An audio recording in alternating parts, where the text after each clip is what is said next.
Kita membaca Markus pasal yang ke-6 ayat 1 sampai 6. Saya mengajak kita membaca bergantian ayat-ayat ini. Saya membaca ayat yang pertama, saudara membaca ayat yang kedua, dan kita terus bergantian sampai ayat yang ke-6.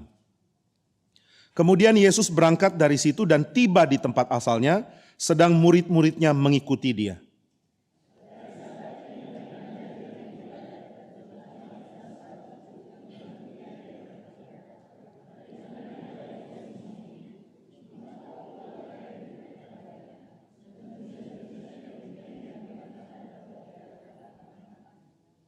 Bukankah ia ini tukang kayu, anak Maria, saudara Yakobus, Yoses, Yudas, dan Simon? Dan bukankah saudara-saudaranya yang perempuan ada bersama kita? Lalu mereka kecewa dan menolak dia.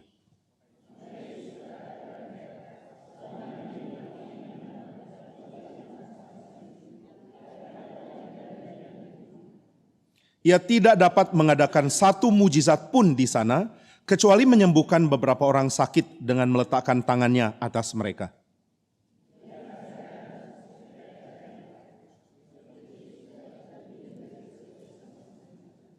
Mari kita berdoa. Bapa di surga, tolonglah kami sehingga kami menjadi pengikut Kristus yang mengenal Kristus. Tolong kami untuk menikmati Tuhan yang menyatakan diri lewat Sang Putra Allah ini. Dan biarlah kami menjadi pengikut yang benar-benar diselamatkan, disucikan, dan dipertumbuhkan hanya di dalam Kristus. Bimbing kami semua ya Tuhan, berkatilah kami dengan firman Tuhan, berikanlah firman-Mu, pakailah hamba-Mu yang hina ini, dan biarlah melalui apa yang dinyatakan, Tuhan memberkati kami dengan firman Tuhan yang limpah. Tolong kami bertumbuh di dalam iman, karena firman yang Tuhan rela berikan kepada kami. Biarlah hidup kami dipenuhi dengan segala hal yang indah dan agung tentang Tuhan. Dan biarlah hidup kami diselamatkan dari segala pikiran-pikiran najis, cemar, bodoh, dan kacau dari dunia ini. Selamatkanlah kami untuk menjadi pengikut Kristus yang menikmati mengenal Kristus. Dalam nama Tuhan Yesus kami berdoa. Amin. Saudara Benjamin Warfield, seorang hamba Tuhan Amerika, dianggap sebagai the greatest theologian dari Amerika di abad 20. Ini adalah seorang penting, dia dari Princeton lama, dan dia mempunyai keadaan sangat-sangat baik sebagai teladan. Dia suami yang sangat setia, ketika istrinya sakit, dia dampingi, istrinya sudah mengalami penyakit begitu parah. Dia terus temani, sambil tulis buku, sambil temani, sambil membaca. Jadi dia tidak lakukan riset di perpustakaan, dia tidak lakukan riset di universitas, dia lakukan riset di samping tempat tidur istrinya. Dengan penuh kesabaran menanti kapan Tuhan memberikan kelegaan memanggil istrinya pulang. Karena penyakitnya sudah tidak mungkin bisa sembuh. Dia temani, dia dampingi, dan dia tolong istrinya. Sambil temani, sambil dampingi, sambil belajar teologi, sambil tulis. Banyak orang berpikir, kalau mau tulis harus dia ada di tempat yang steril, di tempat yang baik, di tempat yang tidak ada gangguan. Tapi banyak orang hasilkan karya sangat penting justru di saat krisis. Waktu Hegel menulis Phenomenology of the Mind, dia tulis itu sambil taruh bantal di telinga kanan, taruh satu bantal lagi di telinga kiri, lalu ikat bantal supaya suara meriam dari pasukan Napoleon tidak masuk ke dalam kepalanya. Karena sambil dia pikir tulis, dia dengar bom meriam di mana-mana. Yang lain sudah begitu takut, bagaimana kalau bom atau peluru meriam sampai pada rumah kami akan mati. Dan ini juga ancaman yang menimpa Hegel. Tapi dia tidak pikir kalau dia akan mati atau tidak. Dia cuma pikir bagaimana karyaku bisa diselesaikan. Di saat yang sama dia tutup telinganya untuk menulis. Di saat yang sama juga Beethoven di tengah-tengah bombardir dari Napoleon juga menulis karya-karya musik yang sangat-sangat agung dan tinggi. Nah jadi saudara sekalian, banyak orang-orang tulis karya penting justru di dalam keadaan sulit. Banyak orang mengatakan kenapa hidup harus sulit. Tapi saudara harus tahu karya paling baik juga bentukan Tuhan yang paling penting di dalam hati manusia. Terjadi di saat sulit. Kalau kita mengerti ini, kita mungkin akan bertanya, Tuhan, kenapa hidupku tidak sesulit yang dimiliki oleh orang lain?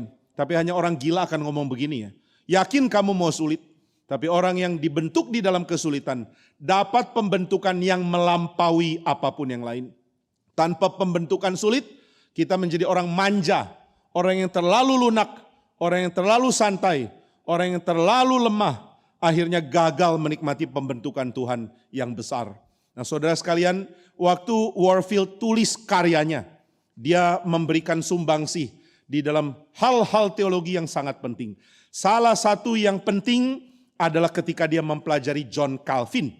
Dia studi John Calvin, lalu dia tulis bagaimana mengerti teologinya Calvin. Nah, sambil tulis, sambil dia sadar ada satu hal yang sangat penting, yaitu segala pengertian yang kita anggap sulit dipahami tentang Tuhan, itu bukan hanya karena kita terbatas secara kemampuan, tapi karena kita sudah berdosa. Salah satunya adalah tentang Tritunggal. Kenapa waktu kita memikirkan tentang Tuhan, kita tidak otomatis memahami Allah sebagai Tritunggal? Orang Islam memahami Allah sebagai Allah yang satu. Orang-orang politeis memahami bahwa ada banyak Allah-Allah, ada banyak berhala-berhala, dewa-dewa, satu-satu mesti disembah. Saudara, kenapa orang punya pikiran terpecah seperti ini dan tidak ada yang secara natural mengatakan Allah adalah Allah yang Tritunggal? Karena kita sudah jatuh dalam dosa, bukan karena Tritunggal itu melampaui pikiran. Nah, jadi saudara sekalian, apakah doktrin Tritunggal melampaui pikiran kita? Warfield mengatakan yang paling mempengaruhi sehingga kita sulit memahami Allah sebagai Tritunggal adalah karena kita sudah jatuh dalam dosa. Nah, saudara, kenapa kita sulit menikmati firman Tuhan? Bukan karena kita kurang pintar, tapi kita sudah jatuh di dalam dosa. Maka berjuanglah tangani dosa. Berjuanglah untuk dengar firman baik-baik. Berjuanglah untuk kenal Tuhan dengan cara yang tidak dikacaukan oleh kabut, oleh kacau dari dosa. Kita dihalangi oleh kabut, dihalangi oleh awan pekat yang namanya dosa. Nah, Warfield menyadari hal ini dan dia langsung mengatakan Calvin begitu jenius. Karena mengatakan pengenalan kita akan Tuhan kebanyakan diganggu oleh dosa. Maka kalau kita mau memperkenalkan tentang Tuhan, yang perlu kita lakukan adalah menyadari Tuhan sudah melakukan segala yang perlu untuk dirinya dikenal. Tuhan tidak lalai mewahyukan diri. Tuhan tidak gagal di dalam menyatakan diri. Tuhan tidak pernah mengabaikan manusia. Tuhan terus panggil manusia. Tuhan terus nyatakan diri. Roma 1 menyatakan ini dengan jelas. Tuhan panggil manusia melalui alam. Seluruh alam menyatakan kelimpahan dari pengenalan akan Tuhan. Maka orang yang tidak bisa kenal Tuhan, itu bukan karena Tuhan tinggi sekali. Tuhan begitu mengagumkan. Pikiranku tidak sanggup memahami Tuhan. Kenapa kita tidak merasa ini problem? Saudara, bukan karena Tuhan itu sama level dengan pikiran. Tuhan lebih tinggi dari pikiran kita. Tuhan lebih agung dari kemampuan kita mengerti. Tapi Tuhan tidak menuntut kita mengenal Dia melampaui pikiran kita. Yang lebih tinggi dari pikiran kita tentang Tuhan, itu tidak Tuhan tuntut untuk kita kenal. Ini kita bisa lihat di dalam Ulangan 29. Tuhan mengatakan di dalam ayat yang ke-29. Segala hal yang tersembunyi, itu tidak untuk kamu ketahui. Tapi segala hal yang kunyatakan kepadamu, aku nyatakan supaya engkau mengenal aku dan engkau sujud kepadaku. Jadi apa yang Tuhan nyatakan, itu yang Tuhan tuntut untuk kita kenal. Yang Tuhan tidak nyatakan, Tuhan tidak tuntut. Tuhan tidak tanya, kenapa kamu tidak mengerti kemahakuasaan Tuhan sampai tuntas? Kita bilang, Tuhan mana bisa, aku punya pikiran begitu terbatas. Engkau bagaikan laut yang besar. Sedangkan kami punya pikiran seperti ember yang kecil. Ember yang kecil mana bisa memuat lautan yang besar. Tapi Tuhan mengatakan, saya tidak minta kamu muat seluruh lautan ke embermu. Saya minta embermu diisi penuh. Dan itu pun belum terjadi. Jadi yang Tuhan tuntut adalah apakah pikiranmu sudah mengenal Tuhan sebagaimana Dia mewahyukan diri atau belum? Kalau belum apa-apa kita mengatakan, oh Tuhan itu misteri yang besar. Seperti ada lagu yang saya kurang suka. Mengatakan, you are beautiful beyond description, too marvelous for word. Tuhan, kau melampaui kata-kata, memang. Tapi yang Tuhan tuntut untuk kita ketahui adalah hal yang Tuhan mau kita ketahui. Dan maka ketika Tuhan menyatakan diri, Tuhan membatasi wahyunya supaya kita bisa memahami dia di dalam cara yang sesuai dengan kemampuan berpikir kita. Tuhan tidak tuntut kita lebih dari yang dia miliki, dari yang kita miliki. Tuhan tidak tuntut kita untuk kenal dia melampaui kemampuan kita. Maka Tuhan membatasi dirinya. Tuhan mewahyukan diri kepada kita. Waktu dia wahyukan diri, dia pakai bahasa kita. Waktu Tuhan bicara dengan Abraham, dia tidak pakai bahasa asing. Dia tidak pakai cakar laba-laba. Syakaraba. Lalu Abraham bingung, ini ngomong apa Tuhan ya? Aku kok gak ngerti. Oh Abraham, kamu kurang rohani, masa gak ngerti syakaraba. Tapi saudara sekalian, Tuhan bicara pakai bahasa yang Abraham ketahui. Itu sebabnya kalau gereja populerkan bahwa kondisi rohani yang tinggi sama dengan bahasa yang tidak dimengerti, itu menentang sifat wahyu Tuhan. Tuhan tidak pernah nyatakan diri dengan cara yang membingungkan. Ketika Petrus dan semua rasul dipenuhi Roh Kudus pada waktu Pentakosta, mereka bicara kepada orang yang punya bahasa lain dan ternyata mereka bisa mengerti. Roh Kudus memampukan kita mengkomunikasikan Injil supaya dimengerti oleh orang lain. Maka yang bikin kalimat-kalimat tidak dimengerti pasti bukan Roh Kudus, pasti setan. Setan bikin manusia tidak bisa ngerti satu sama lain. Akhirnya Injil tidak diberitakan dan sifat eksklusif. Sifat seperti saya adalah kelompok yang lebih agung dari kamu. Itu akhirnya dimiliki gereja. Sekarang banyak gereja mensyaratkan bahasa lidah sebagai syarat rohani tinggi. Kalau bisa cakar laba-laba itu rohani tinggi. Ini ajaran dari mana? Buktikan dari Alkitab. Ada perkataan bahasa lidah adalah tanda rohani tinggi. Kalau saudara bisa buktikan dengan bertanggung jawab, baru saya bisa mengatakan, oke, kalau begitu pengertian saya salah. Tapi sejauh ini tidak pernah ada bukti demikian. Ketika orang ambil dari 1 Korintus 12, ambil dari 1 Korintus 14, yang ditunjukkan justru sebaliknya. Kenapa kamu anggap dirimu lebih tinggi? Karena kamu punya bahasa asing. Dan bahasa asing yang dimaksud Paulus lain dengan bahasa yang dipraktekkan di dalam bahasa lidah. Temuan dari gereja-gereja yang kacau. Nah maka saudara sekalian, Tuhan menyatakan diri dengan cara yang kita bisa mengerti. Waktu dia bicara kepada Abraham, dia gunakan bahasa yang dimengerti Abraham. Waktu kejadian ditulis oleh Musa atau oleh orang-orang di dalam zaman Musa, atau dikumpulkan oleh Musa yang manapun, saudara masih bisa terima ini ya. Waktu Musa menulis, atau waktu Musa mengumpulkan dan kemudian menulis ulang, semua sumber-sumber yang ada, Musa melakukannya pakai bahasa Ibrani. Yang dia mengerti dan yang orang Israel mengerti. Apakah Abraham pakai bahasa Ibrani? Sangat mungkin bahasa Abraham dengan bahasa Musa beda.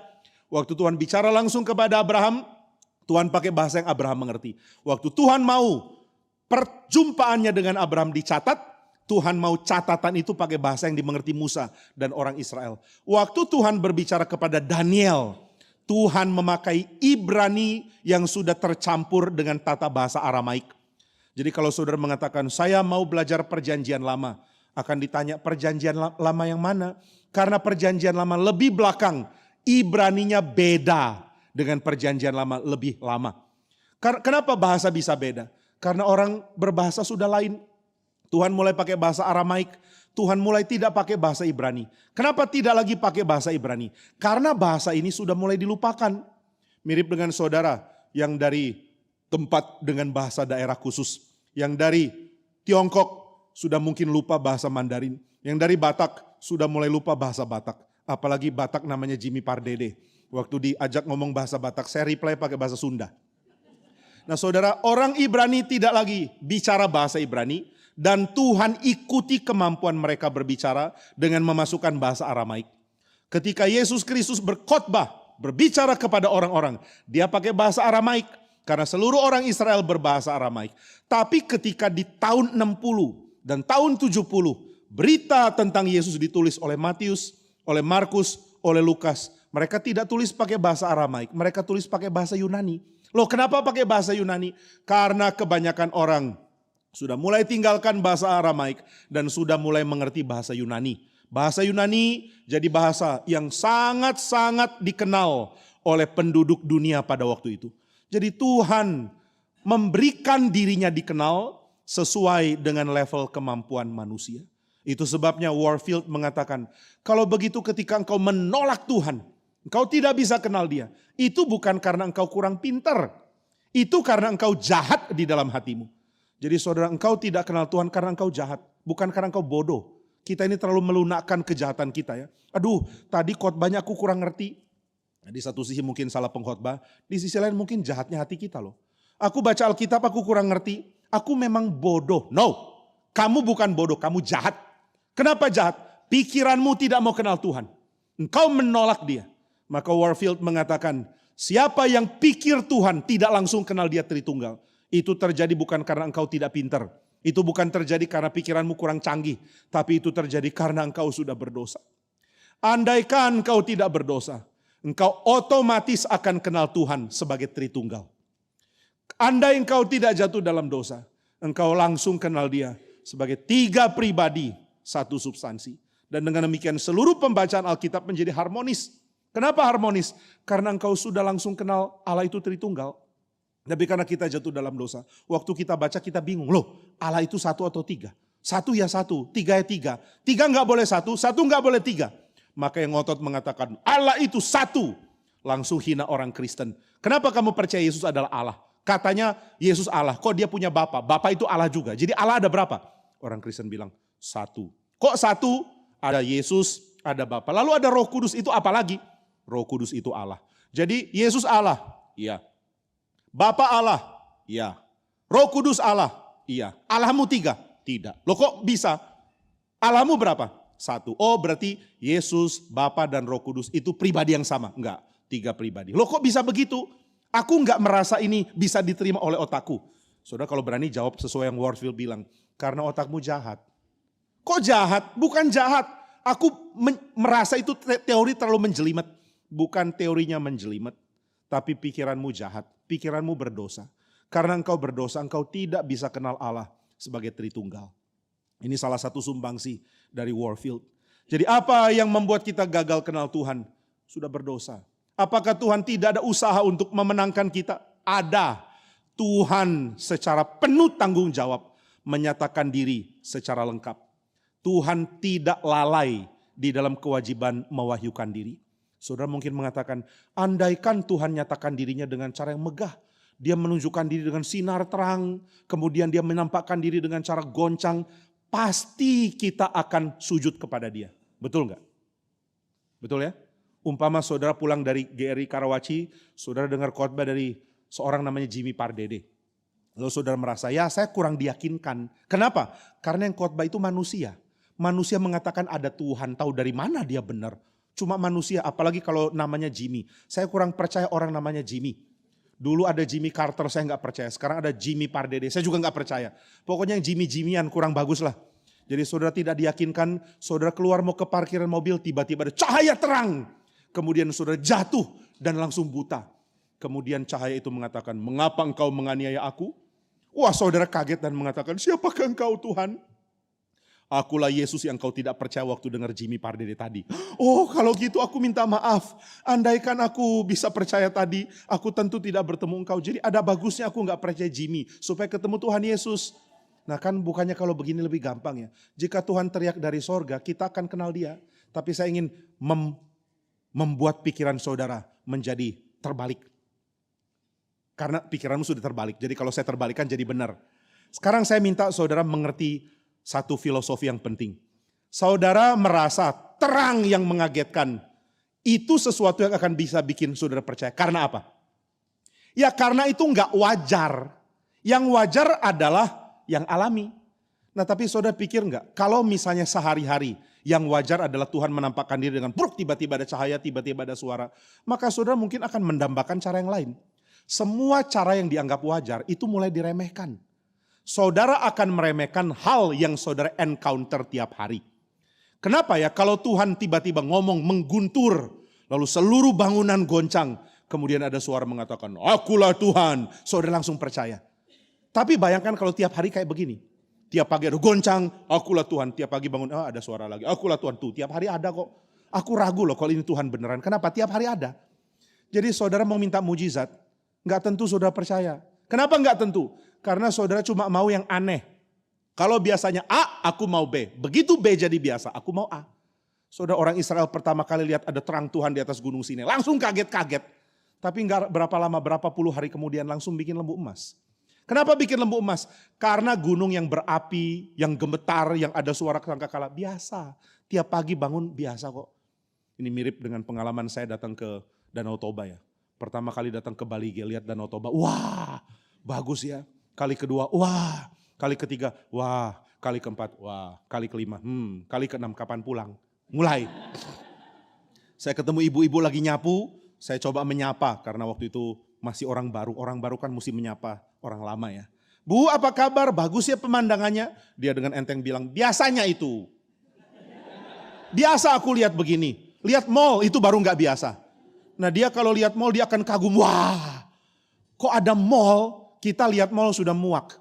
Apalagi waktu saya masih melayani di GRI Bandung. Di belakang itu mall Pascal 23 yang jadi dambaan semua orang Jakarta gitu ya.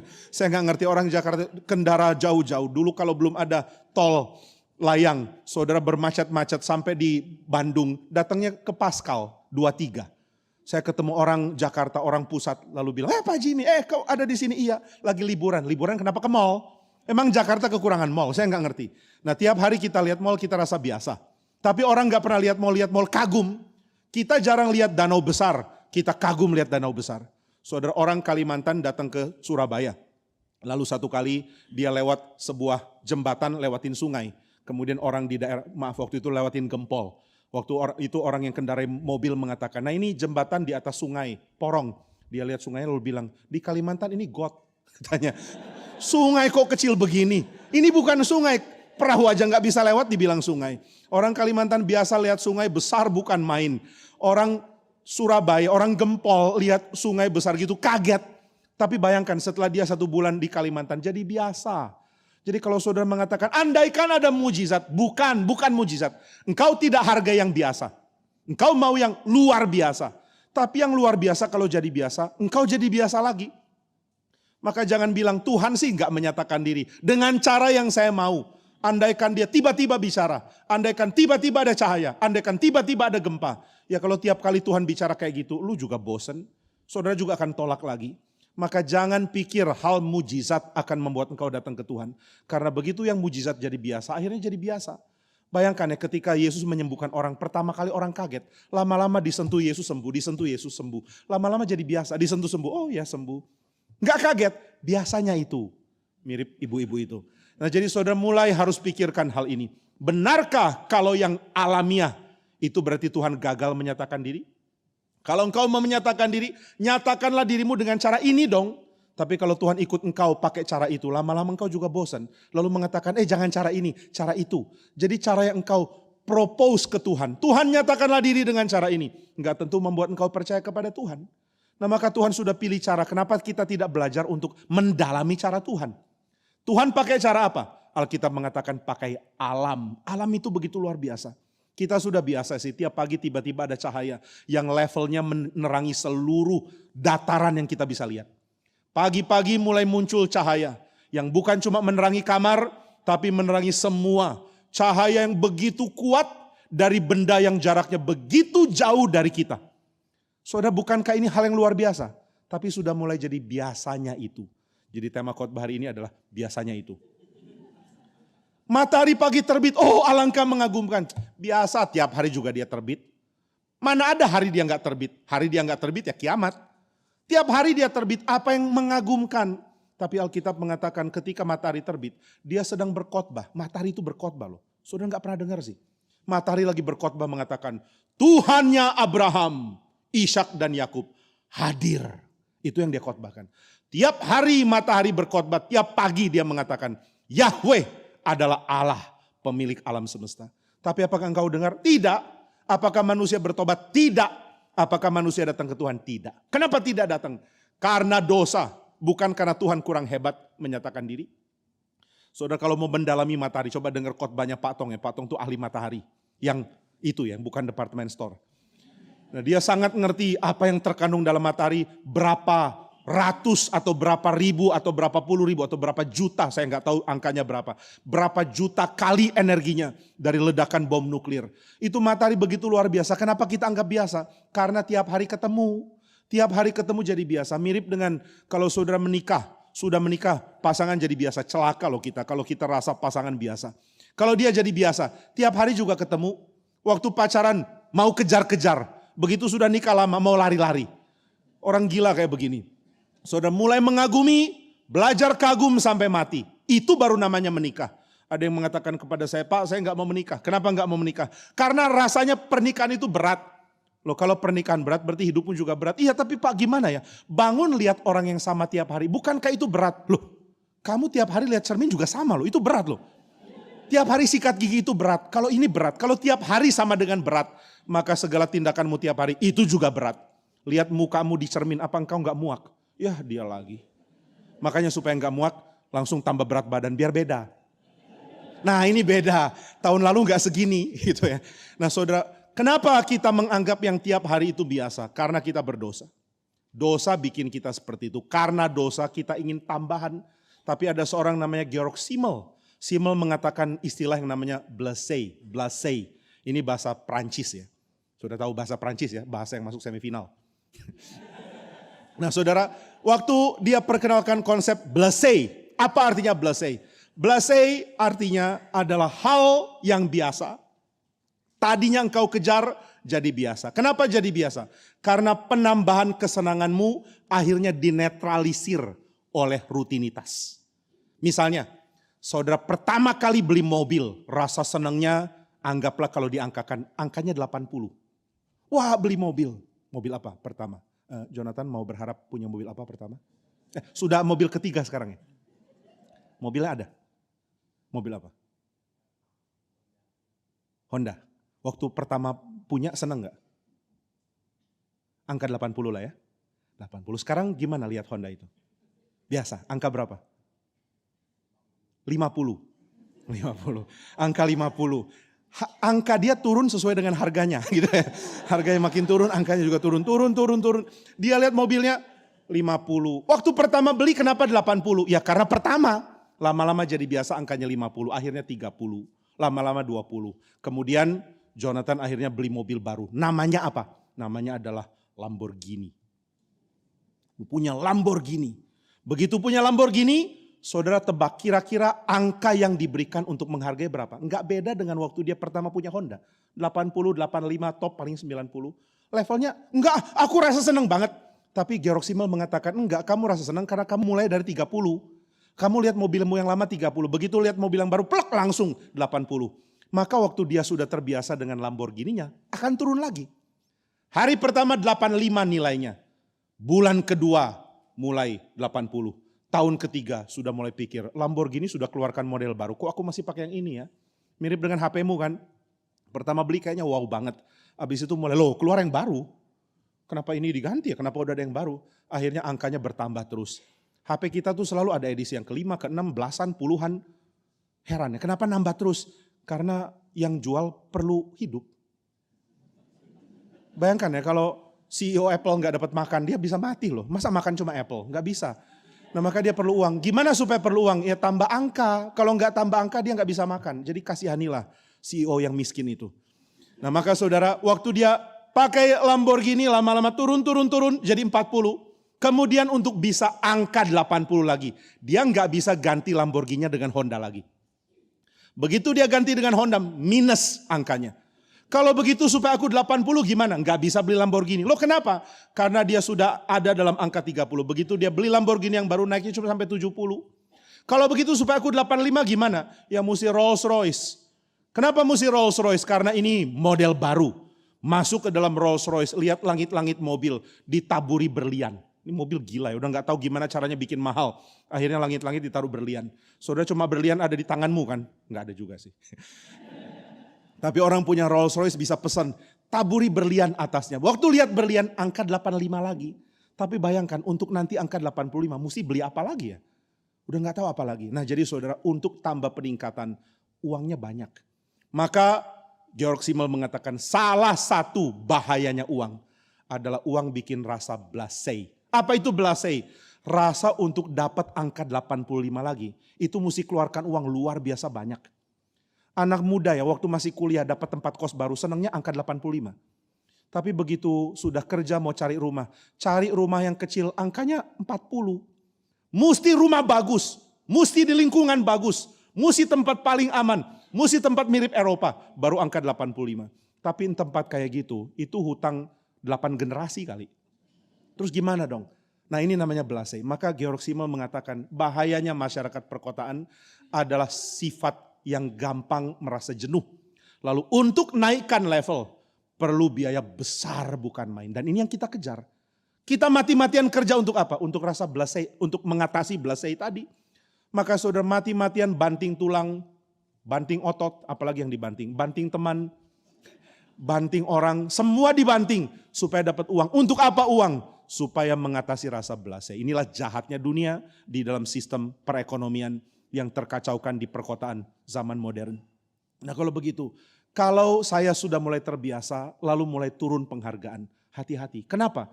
Karena Allah adalah Allah yang kesetiaannya senantiasa diberikan tiap-tiap hari. Kalau tiap hari dia berikan penopangan, tiap hari dia setia, berbahagialah orang yang merasa kesetiaan Tuhan itu selalu baru. Selalu baru tiap pagi. Tiap pagi matahari terbit, saya merasa setia Tuhan itu baru. Tiap kali saya masuk hari yang baru, saya merasa ada lonjakan kesenangan. Karena Tuhan berjumpa dengan saya hari ini, sama seperti dia berjumpa dengan saya tiap-tiap hari. Berbahagialah orang yang bisa mengatasi rasa belasai, bukan pakai duit. Nah inilah yang saya harap kita mengerti. Tetapi saudara sekalian, Tuhan menyatakan diri di dalam cara yang biasa. Kadang-kadang dia nyatakan dengan cara yang sangat luar biasa. Inilah momen yang disebut dengan waktu yang genap. Ketika genap waktunya, Tuhan menyatakan kepenuhan janji. Dan kepenuhan janji ini tidak sama dengan hari biasa.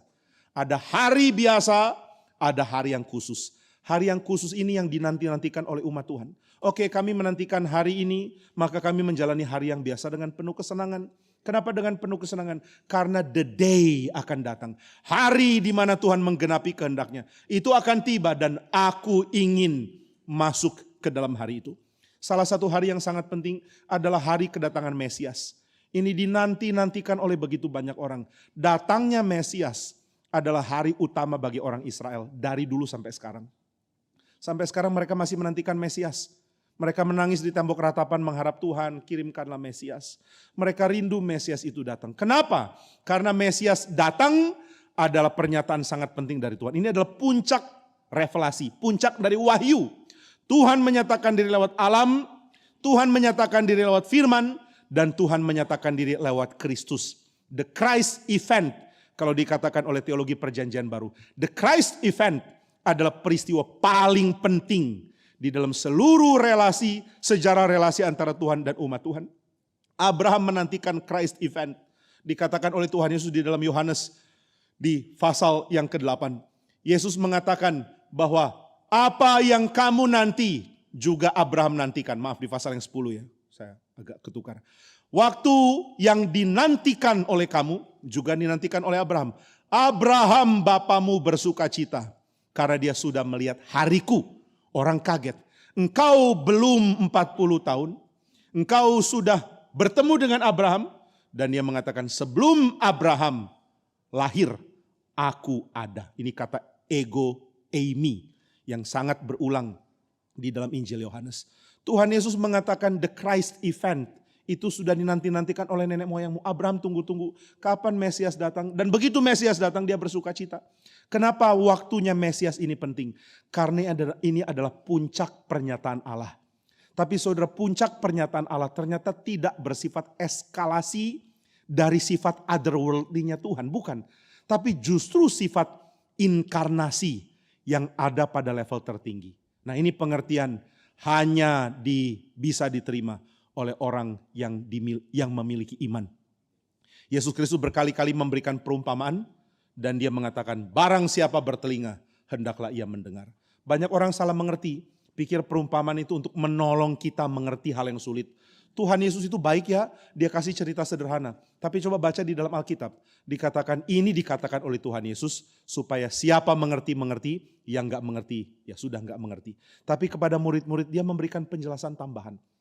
Perumpamaan Tuhan Yesus sengaja membingungkan orang, bukan justru bikin mudah. Oh, Tuhan Yesus lihat orang-orang yang dengar, yang ikut dia petani-petani sederhana, pikirannya bodoh-bodoh, itu jahat loh ya, bikin petani bodoh. Pada zaman Jonathan Edwards, khotbah itu biasanya disampaikan 2 jam dan sangat-sangat dalam. Dan pendengarnya petani. Hari ini khotbah cuma 1 jam dan saudara sudah ketiduran-ketiduran. Begitu payahnya engkau. Nah saudara, waktu Tuhan menyatakan diri dengan cara yang beda dengan yang kita pikir.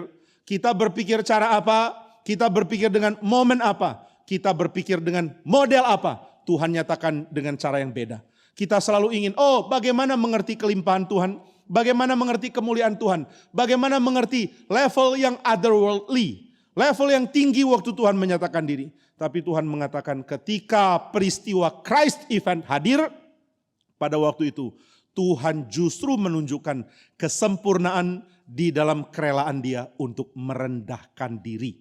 Peristiwa Kristus adalah puncak wahyu Tuhan. Karena di dalam peristiwa Kristus ada keadaan sempurna dari Allah yang rela merendahkan diri. Nah ini yang penting untuk kita berikan highlight. Highlight diberikan supaya kita mengerti. Tuhan menyatakan diri dengan cara yang beda dengan cara saya berpikir yang sudah dikuasai dosa. Nah jadi kenapa Tuhan Yesus pakai perumpamaan? Bukan supaya petani-petani yang bodoh itu ngerti. Petani nggak bodoh kok. Lalu kenapa Tuhan beri perumpamaan? Supaya yang jahat tidak ngerti. Tapi yang mau setia ngerti. Akhirnya pendengar selalu 3. Yang ngerti mendapat berkat. Yang nggak ngerti, ya sudah lewatin begitu aja. Saya nggak ngerti lu dapat apa sih dari khotbah Tuhan Yesus. Tapi yang ketiga, yang marah karena khotbah Yesus. Mereka tahu khotbah ini menyindir mereka. Dan mereka marah bukan main. Dan inilah pihak yang akan binasa.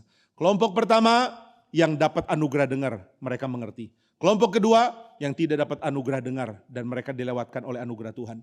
Dan kelompok ketiga yang sudah dapat mengerti yang dimaksud tapi berespons dengan marah kepada Tuhan. Nah maka saudara, ketika Tuhan menyatakan diri, pernyataannya beda dengan antisipasi kita. Pernyataannya beda dengan yang kita pikir. Tuhan paling tinggi menyatakan diri justru dengan cara paling rendah. Ini paradoksnya Tuhan. Makin tinggi makin rendah. Makin menyatakan, makin tersembunyi. Martin Luther menyadari hal ini. Dia mengatakan di atas salib ada Tuhan yang sepenuhnya tersembunyi. Juga ada Tuhan yang sepenuhnya dinyatakan. Holy revealed dan juga holy hidden. Tuhan adalah Tuhan yang absen. Ini istilah latinnya Deus absconditus. Tapi dia juga adalah Allah yang menyatakan diri. Deus revelatus. Tuhan menyatakan diri dengan sempurna di atas salib. Tuhan menyembunyikan diri dengan sempurna juga di atas kayu salib. Nah maka peristiwa Kristus adalah peristiwa yang akan jadi batu sandungan bagi banyak orang. Orang mulai merasa Tuhan kok bicara dengan cara biasa ya. Tapi justru ini menunjukkan kerelaan Tuhan untuk merendah. Saudara ketika engkau bicara kepada anak-anak, engkau tidak memakai seluruh kemampuan kosakatamu kan. Bicara ke anak-anak mana bisa pakai full knowledge of vocabulary that you have. Enggak mungkin. Saudara nggak bisa bicara dengan anak dengan kata-kata yang anak itu belum mengerti. Waktu engkau menjelaskan dengan cara yang sederhana. Salah satu yang saya lakukan untuk persiapan khotbah BCN adalah mulai pikirkan istilah apa yang cenderung keluar yang anak-anak kira-kira nggak ngerti. Kita ini punya tendensi ya kalau bicara di depan publik, tendensi untuk mengulangi kata-kata. Apalagi kalau sudah grogi atau sudah emosi. Biasanya kalau BCN anak-anak ribut mulai emosi. Tapi herannya berapa tahun terakhir ini anak-anaknya bager pisan. Baiknya bukan main. Begitu kita khotbah mereka tenang, mereka bisa ketawa waktu kita menyatakan hal-hal yang lucu. Mereka bisa terharu waktu kita menyatakan hal-hal yang mengharukan. Tuhan kirim anak-anak baik, anak-anak kabar baik. Nah maka saudara sekalian waktu persiapan saya terus pikir tendensi ngulangi kalimat apa ya? Apa jangan-jangan kata ini? Karena saya punya pengalaman ketika di Bandung berkhotbah. Anak saya yang besar waktu itu masih kecil, ya semua anak yang besar dulunya kecil. Waktu dengar saya sering mengulangi kata provokatif dengan provokatifnya berulang terus. Ini sangat memprovokasi dia. Maka dia mengatakan kalau papa khotbah itu khotbahnya kayak begini. Profitifnya katanya begitu. Profitif itu apa? Kita bingung. Oh ternyata provokatif. Maka di situ saya mulai pikir khotbah ke anak-anak jangan ulangi istilah yang mereka nggak ngerti. Jadi mulai menyederhanakan kosakata tapi tidak menyederhanakan konten yang mau dibagikan. Jangan sederhanakan konsep. Banyak orang sederhanakan konsep. Itu bahaya loh. Waktu khotbah ke anak kecil jangan sederhanakan konsep. Anak-anak tahu nggak kenapa Tuhan Yesus mati di kayu salib? Oh, tahu nggak kenapa Yesus mati di kayu salib? Anggaplah kamu nyolong pensil temanmu. Lalu kamu harusnya dihukum, tapi Bu Guru bilang biar tangan Bu Guru aja yang dipukul. Pak, aduh Bu Guru tangannya dipukul. Itu supaya kamu bebas nyolong pensil. Oh, kacau kalau begini. Lalu terus gimana dong konsep penebusan itu? Ya pokoknya kamu jadi menyesal nggak mau nyolong pensil lagi, karena kalau kamu nyolong pensil, Bu Guru yang dipukul. Itu bikin Injil jadi aneh ya. Maka saudara coba perhatikan bagaimana Alkitab menyatakan Injil. Coba sampaikan dengan setia. Jangan rendahkan konten. Tapi rendahkanlah kosakata. Nah Tuhan mau menyatakan diri. Dia tidak menyatakan diri pakai cahaya sorga. Dia menyatakan diri pakai meng-highlight indahnya keseharian hidup manusia. Maka dia kirim Yesus. Waktu Yesus lahir di tengah-tengah rawatan orang tua. Papa mama. Waktu dia besar dari kecil dibawa papa mamanya ke Mesir. Karena banyak bayi di Bethlehem mau dibunuh. Dan papa mamanya adalah 2 orang di seluruh dunia yang tahu peristiwa ini.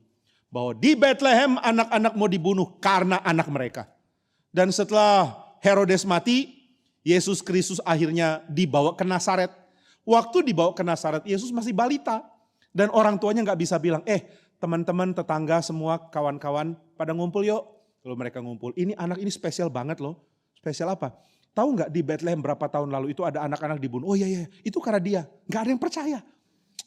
Yusuf, udahlah jangan mabok. Enggak, aku nggak mabok. Kalau nggak mabok berarti lu gila. Enggak, aku nggak gila. Kalau nggak gila dan nggak mabok berarti tukang bohong. Aku nggak bohong, aku nggak gila, aku nggak mabok. Kalau nggak bohong, nggak gila, nggak mabok berarti lu hantu. Pokoknya kami nggak mau percaya. Jadi Yusuf dan Maria adalah orang miskin biasa kayak orang miskin lain. Mereka orang miskin yang datang dari Mesir. Kenapa pergi ke Mesir? Mungkin karena nggak ada duit, pikir di Mesir ada karir, mau jadi TKI, tenaga kerja Israel.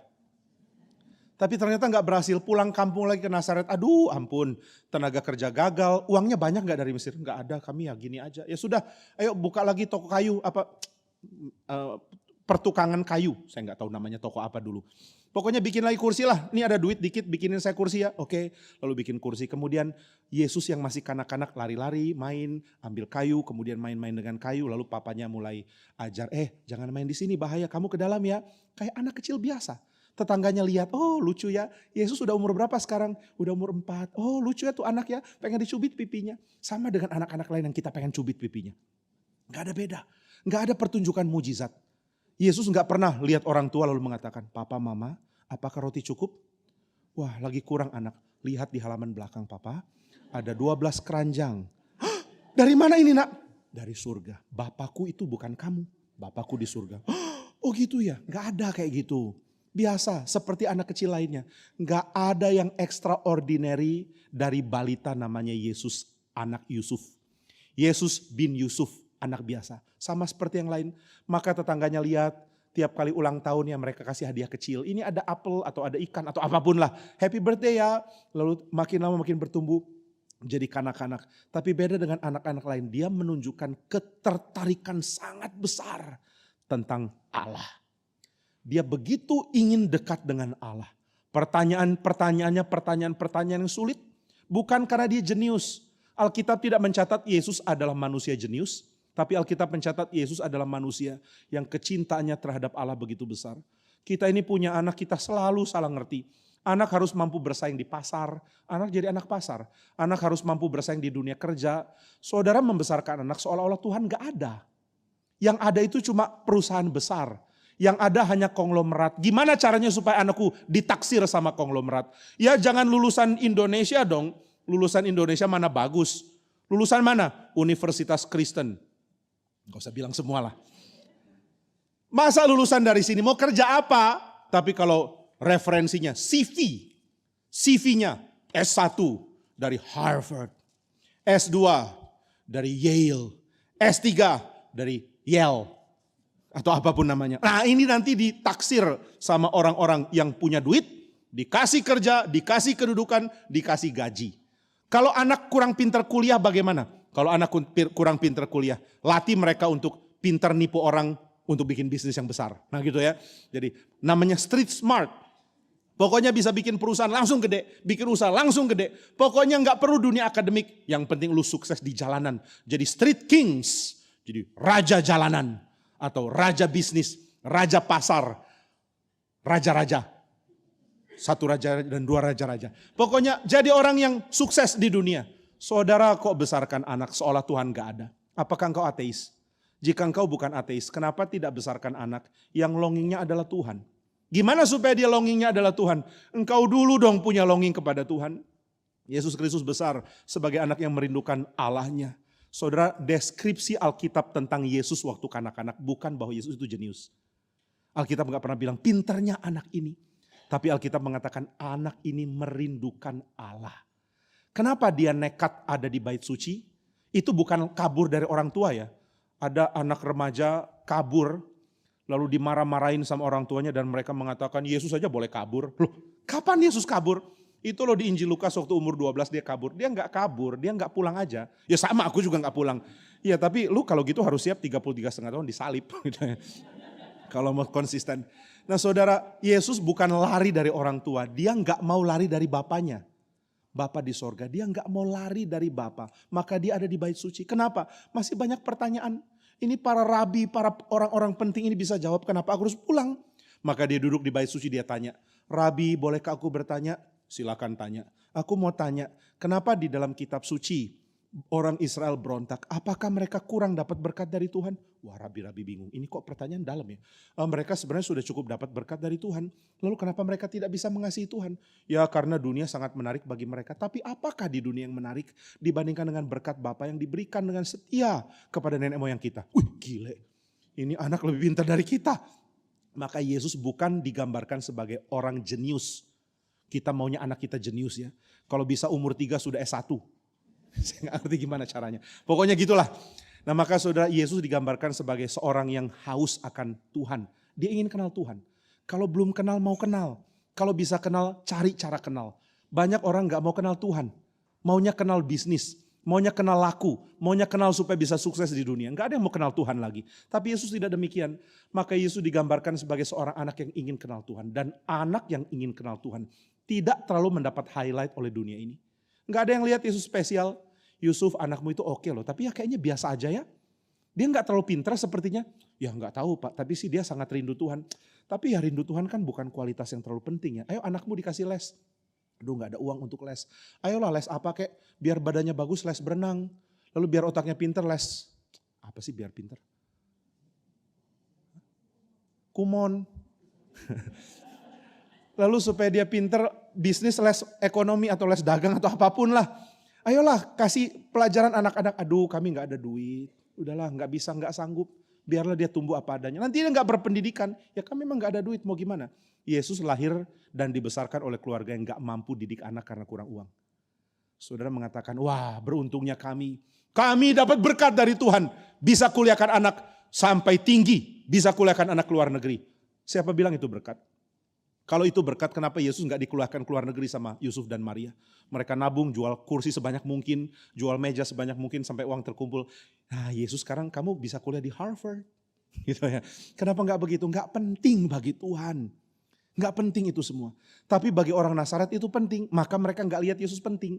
Yesus gak penting. Lalu Yesus makin lama makin besar, makin besar, makin besar. Dan dia tidak melakukan hal yang menghebohkan sama sekali. Kenapa gak bikin heboh? Belum waktunya. Maria tahu kualitas anaknya. Yusuf mungkin sudah mati, tapi Maria tahu. Maria mengatakan ketika ada pesta nikah. Nah saudara kalau datang ke pesta nikah, saudara biasanya kalau datang malam itu sore ya, antrian terpanjang itu biasanya makanan terenak. Saya paling benci ikut pesta nikah, karena saya nggak terlalu bisa menikmati perbedaan antara makanan yang dikejar orang dengan yang tidak. Saya dapat anugerah Tuhan, makanan itu adalah enak dan ya lumayan lebih enak dikit. Sehingga tidak terlalu mendapatkan kesan harus kejar satu makanan tertentu. Orang pikir saya kejar makanan. Jadi kalau saya berkunjung pelayanan di satu kota, mereka tanya, Pak mau makan apa? Saya bilang yang bisa dikunyah. Kunyahable is enough for me. Nah, tapi orang kalau pesta kejar yang paling enak, ada ini loh, ini jarang. Kalau nggak nikahan kita nggak makan ginian. Aduh, makan kerupuk aja lah sudah selesai. Jangan, kerupuk kurang sehat. Makan timun. Nah saudara, waktu itu yang dikejar orang adalah wine. Ini ukuran untuk pesta nikah itu level tinggi atau tidak. Waktu minum, waduh celaka, tamu yang datang lebih banyak, anggur sudah habis. Kemudian ibu Yesus mengatakan, Nak, mereka kekurangan anggur. Harapannya apa? Maria mengerti momen. Ini Maria ngerti hal yang banyak orang gak ngerti. Maria ngerti momen, Maria ngerti Yesus waktunya akan dinyatakan. Dan dia pikir waktu paling baik itu adalah waktu yang ada simbol eskatologis. Simbol eskatologis di mana? Di pernikahan. Maka Yesus ada di pernikahan, dia sudah usia akan menjalankan pelayanan. This is the moment. Nyatakanlah dirimu sebagai pembuat mujizat.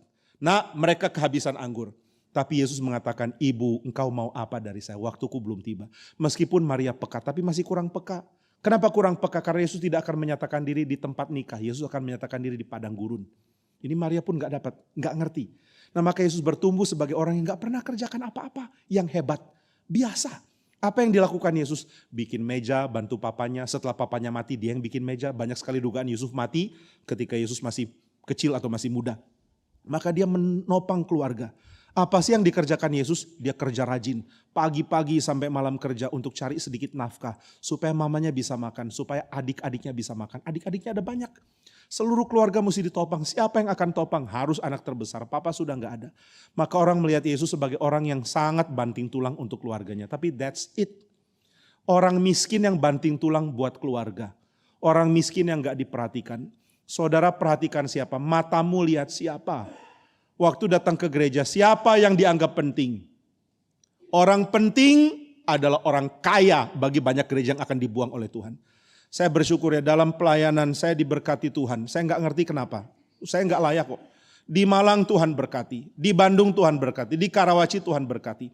Ada yang tanya, kenapa ya diberkati? Apakah karena khotbah? Bukan. Lalu kenapa diberkati? Karena Tuhan mau berbelas kasihan. Kenapa Tuhan berbelas kasihan? Saya nggak tahu kenapa. Tapi saya percaya salah satunya adalah karena saya tidak pernah peduli orang kaya. Dari dulu sampai sekarang, saya akrab dengan siapapun, termasuk dengan orang kaya. Saya akrab dengan orang kaya, saya akrab dengan orang miskin, saya akrab dengan siapapun. Tapi satu hal yang saya jaga, saya tidak pernah bedakan orang. Dan mungkin salah satu akibat Tuhan masih rela berkati saya. Mungkin karena hal ini. Itu sebabnya jangan tiru cara dunia. Dunia cuma lihat mana orang penting. Orang penting karena apa? Karena kaya. Kemarin di ujian disertasi, orang geli dengan kata-kata yang terpelajar. Itu kalau ujian disertasi mesti ngomong, ya terima kasih saudara penguji yang terpelajar. Lalu orang bingung, kenapa harus terpelajar? Tapi gak ada orang tanya, kenapa semua disebut saudara? Kadang-kadang ada salah ngomong jadi bapak. Harusnya gak boleh sebut bapak. Semua disebut saudara. Nggak boleh ada bapak pendeta, nggak bisa, hanya saudara. Jadi Pak Tong masuk pun Pak Tong disebut saudara. Saudara Stephen Tong yang sangat terpelajar. Kenapa saudara? Karena semua sama. Lu mau kaya, gua nggak pandang. Itu kira-kira maksudnya dalam dunia akademik. Kamu penting secara politik, saya nggak lihat. Kamu punya kedudukan tinggi di institusi ini, I don't care. Kamu adalah pemimpin, saya nggak peduli. Maka saudara di dalam ujian disertasi datang presiden pun gak boleh dibilang bapak presiden yang terhormat, harus bilang saudara yang terpelajar. Kenapa gak terhormat? Karena alasan orang bisa menjadi orang yang lebih tinggi dari kita adalah karena dia rela belajar, itu aja. Bukan karena dia pinter, tapi karena dia rela belajar. Nah ini pengertian penting yang saya percaya banyak sumbangsi dari Kristennya. Kenapa kekristenan tidak lihat orang kaya atau miskin? Karena orang Kristen lihat dari cara Tuhan melihat. Tapi orang tidak ngerti ini. Maka waktu mereka lihat Yesus, mereka cuma lihat hanya orang miskin yang banting tulang demi keluarga. Kasiannya kamu kurang diberkati Tuhan. Kami sih enak, gak perlu kerja keras kayak kamu. Kami adalah orang yang uangnya bekerja bagi kami. Kami ini sudah mengalami financial freedom.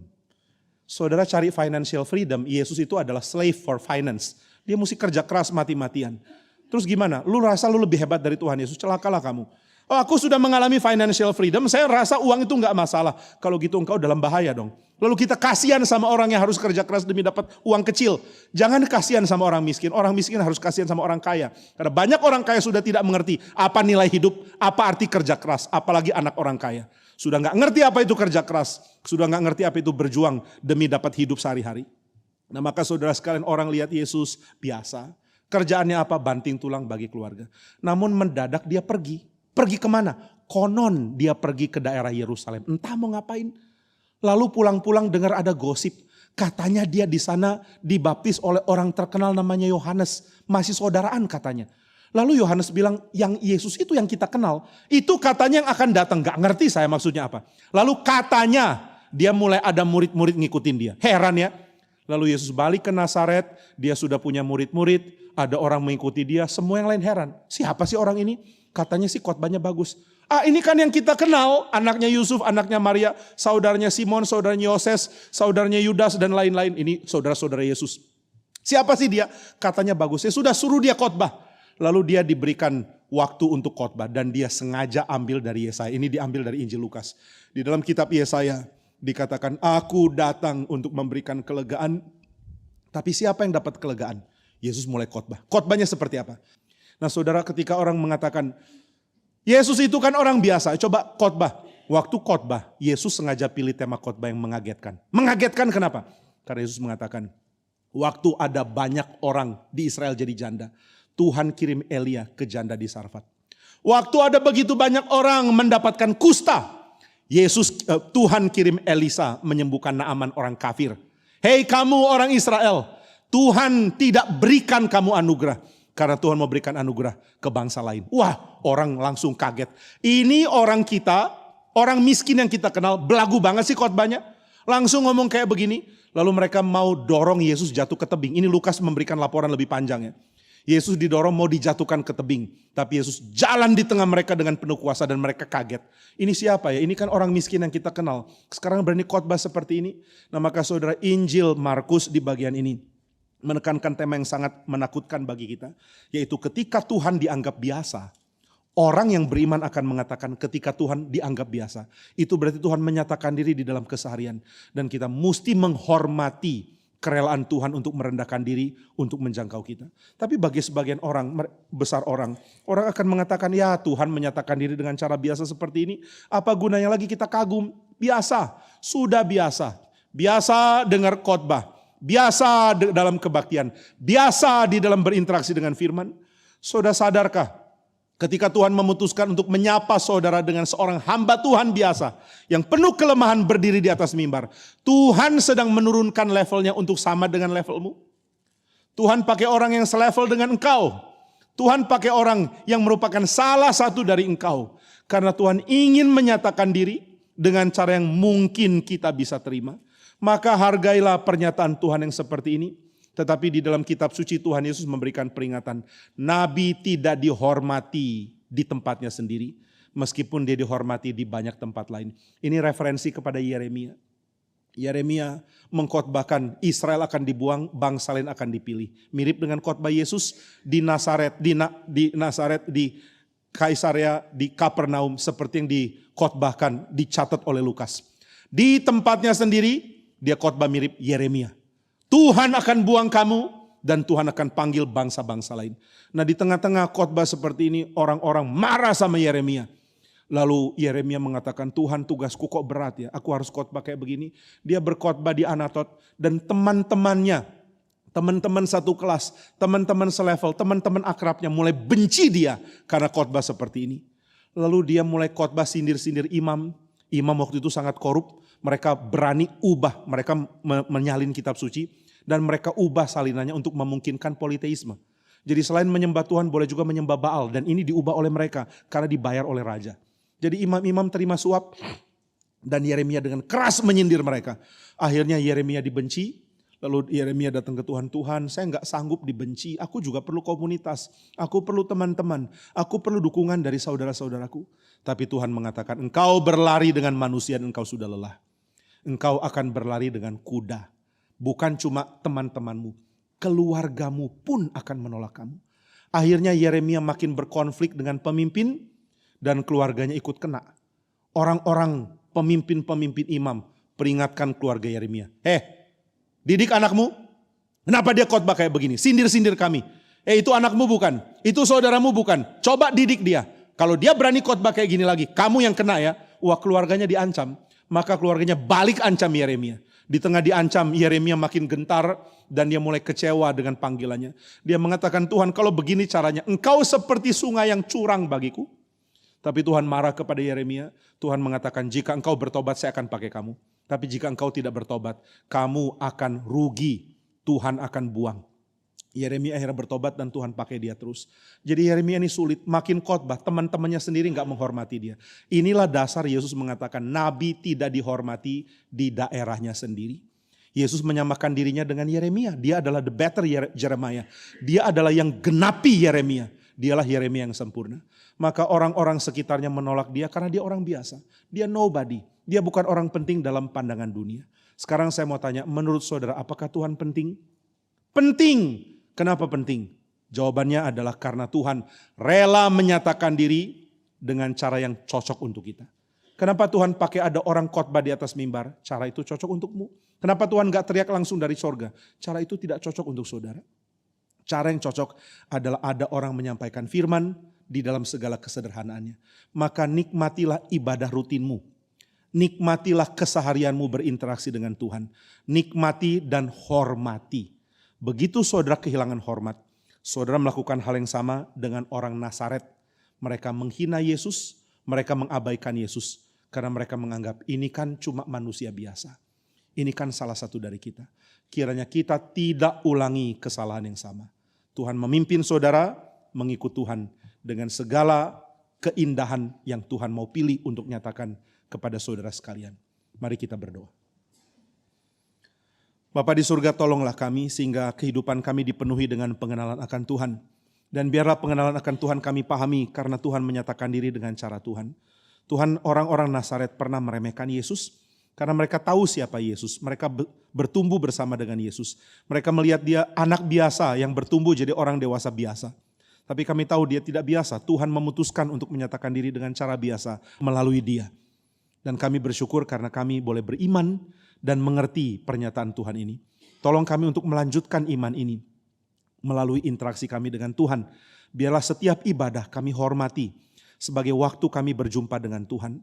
Biarlah kami tidak meremehkan ibadah meskipun ditangani oleh manusia, dipimpin oleh manusia dan dilakukan di dalam cara yang sangat manusiawi. Tapi biarlah kami mengagumi ada Tuhan di tengah-tengah ibadah kami. Kiranya Tuhan tolong kami bertobat. Jika kami selama ini tidak menghargai ibadah, menganggapnya remeh, menganggapnya biasa, ampuni kami. Biarlah kami mampu berjumpa dengan Tuhan di dalam cara yang biasa. Biarlah kami menghargai dan menghormati cara yang Tuhan putuskan untuk menyatakan diri kepada kami. Terima kasih untuk anugerah-Mu. Dalam nama Tuhan Yesus kami berdoa. Amin.